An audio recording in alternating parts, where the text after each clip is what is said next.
fait, ce sont ces questions qu'on se pose. Pourquoi est-ce qu'il faut une loi? Quel est le désordre social qui nous oblige de nous doter d'une nouvelle loi?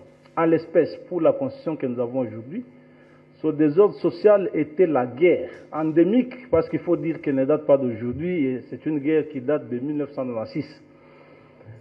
Ces facteurs de droit, le désordre social, c'était l'instabilité institutionnelle, c'était la confiscation du pouvoir dans le chef d'un seul individu, et qui a évoqué donc le besoin de la séparation des pouvoirs. C'était la dictature, il nous a fallu un régime démocratique où le peuple se prononce. En ce qui concerne la guerre, l'objectif principal de cette constitution, c'était qu'on dise tous ensemble, plus jamais ça, parce que cette guerre a fait plus de morts que la Deuxième Guerre mondiale. Il fallait lui trouver un texte qui allait mettre en place un dispositif qui empêcherait tout nouveau recours à la guerre. Voilà pourquoi nous sommes dotés d'une nouvelle constitution.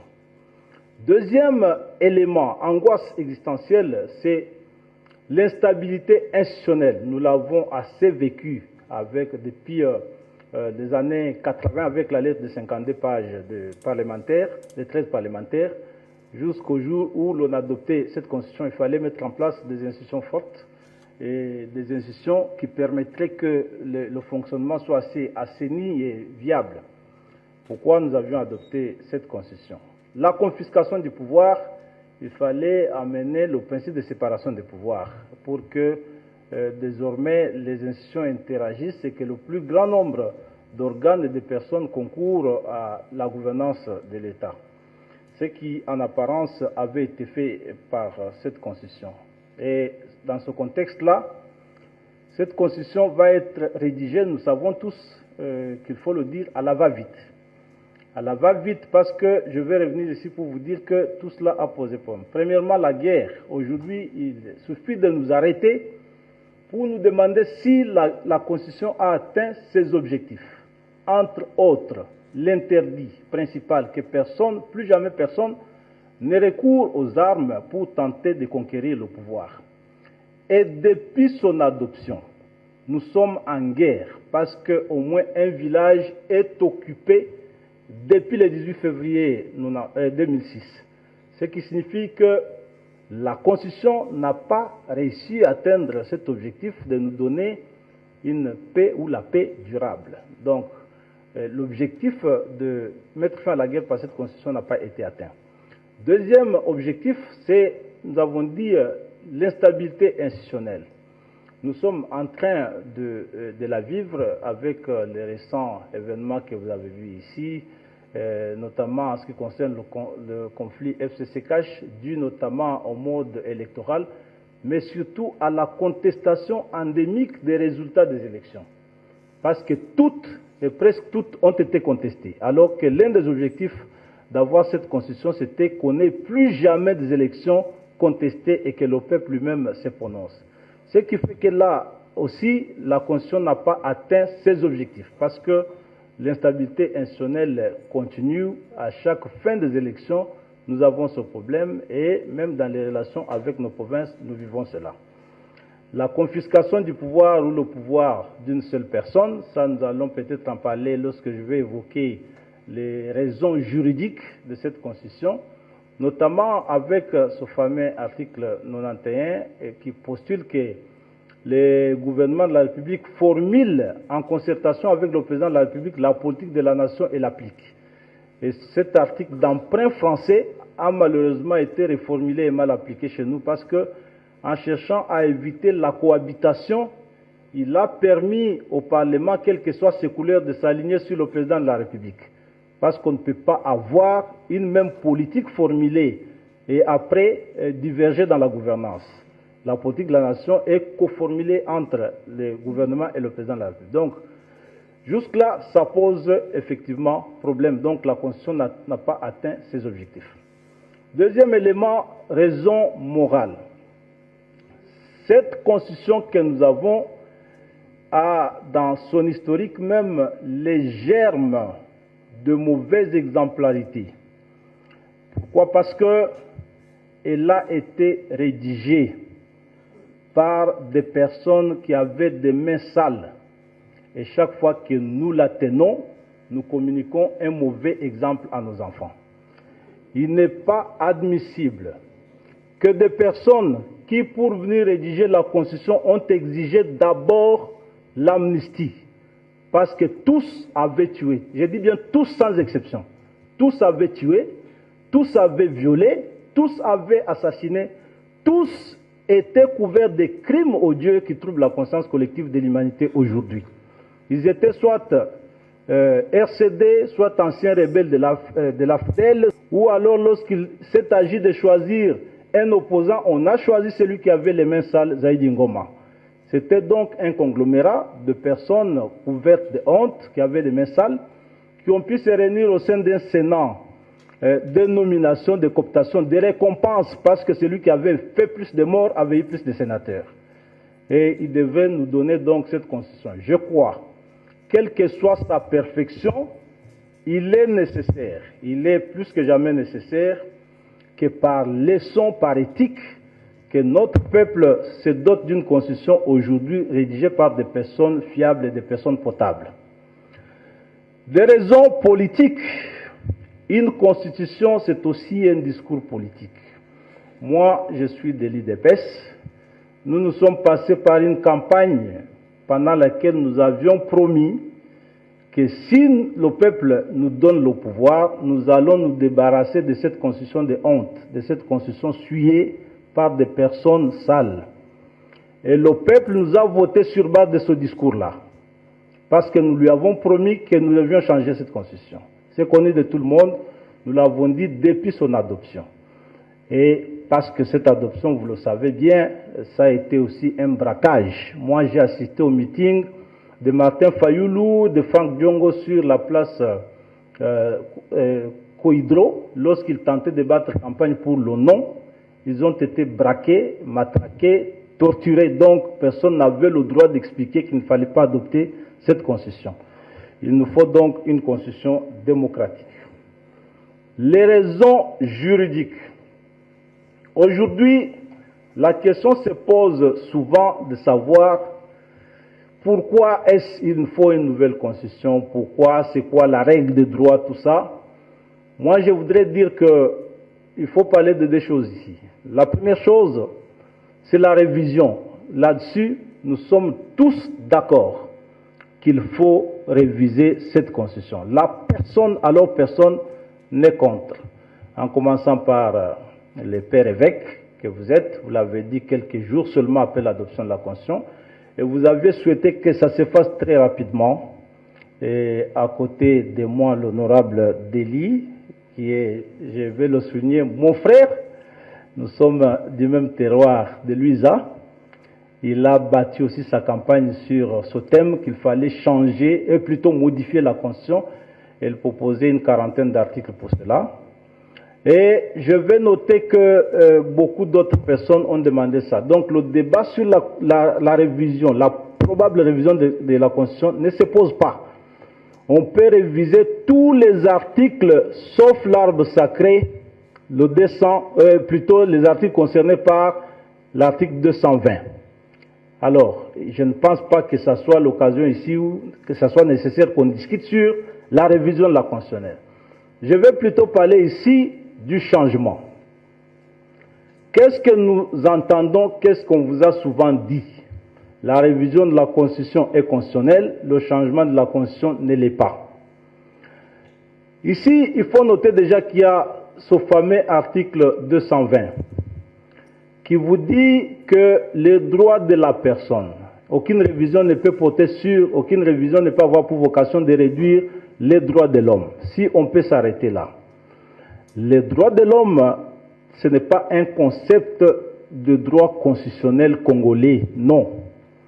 Parce qu'aucune constitution n'est obligée de protéger les droits de l'homme. Les droits de l'homme relèvent de la norme impérative du droit international. Plus aucune nation ne peut s'autoriser à adopter une constitution qui ignorerait les droits de l'homme. Donc, c'est un vide, ça n'a rien servi que l'on remplisse notre constitution d'autant d'articles protecteurs des droits de l'homme. C'est là toute la différence entre les droits de l'homme qui sont universels et naturels et les libertés publiques qui peuvent être le fait de lois locales. Et pourtant ici, l'on doit bien noter que lorsque la Constitution vous dit qu'aucune modification ne peut porter sur la modification, sur la réduction des droits de l'homme, c'est déjà une violation de la Constitution elle-même. Je parle de l'article 217 qui nous oblige par moment ou pour raison de construction africaine de renoncer éventuellement à une partie de notre souveraineté. Ça signifie quoi?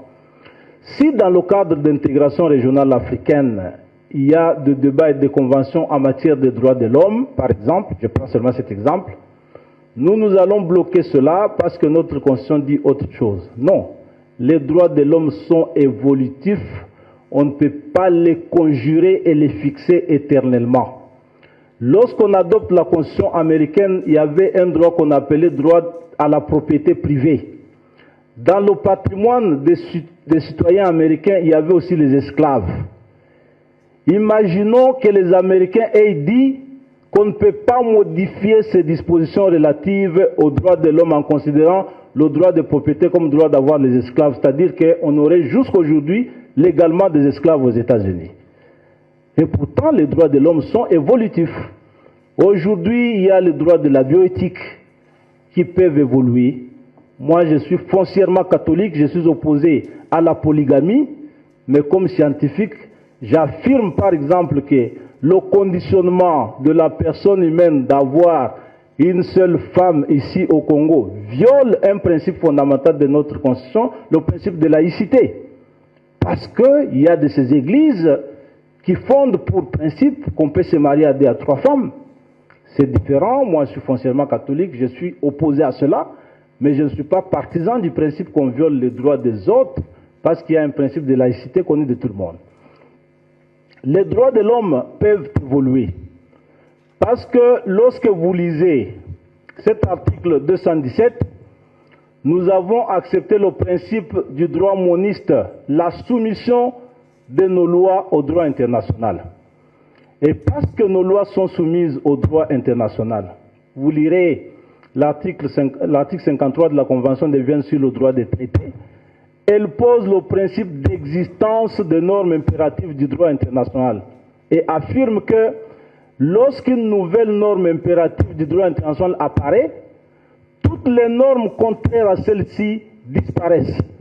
Et imaginez qu'aujourd'hui, qu'une norme de droit international apparaisse en matière de droits de l'homme et que nous on dise notre Constitution nous empêche d'être modifiée parce qu'elle consacre tel droit de l'homme.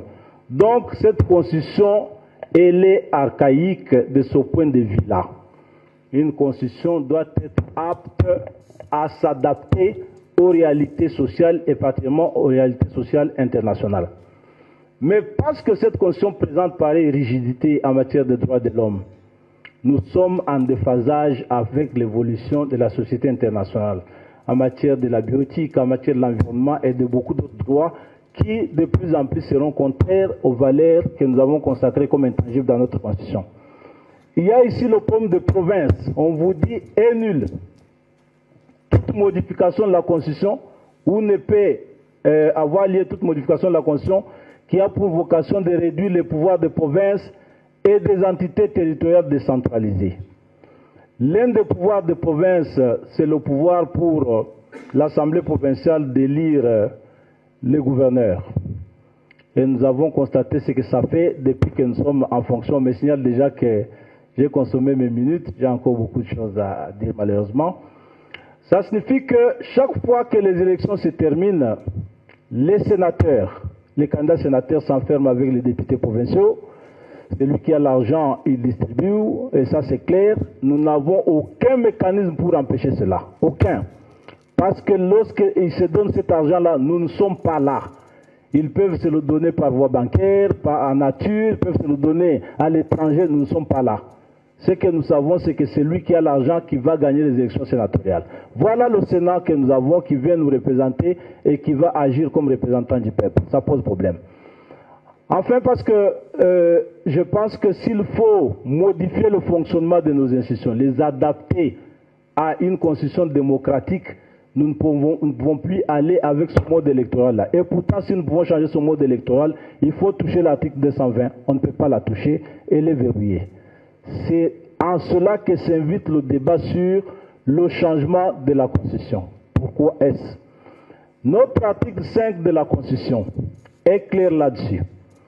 La souveraineté nationale appartient au peuple, qu'il exerce par ses représentants, donc nous les députés, ou directement par voie du référendum.